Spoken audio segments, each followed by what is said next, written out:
कर्जमुक्तीसाठी बऱ्याच वेळा मी उपाय देऊन झालेले आहेत.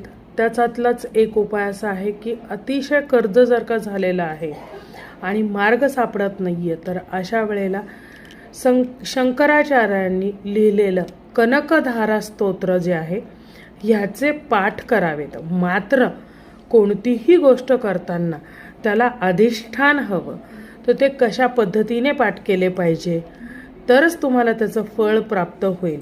कुठल्या दिवशी सुरुवात करावी, नक्की किती त्याची संख्या असावी आणि त्याची सांगता कशी असावी, ह्या गोष्टीला पण महत्त्व तितकंच आहे. पण अगदी मी म्हणते काहीच न करण्यापेक्षा रोज जरी तुम्ही नियमितपणे एक पाठ जरी केला तरी तुम्हाला त्याचं फळ हे प्राप्त झाल्याशिवाय राहणार नाही. कनकधारा स्तोत्र श्रीमद शंकराचार्य विरचित आहे. तर त्या स्तोत्राचे पाठ जरूर करा आणि अनुभव जरूर कळवा. जय जगदंब, जय भवानी.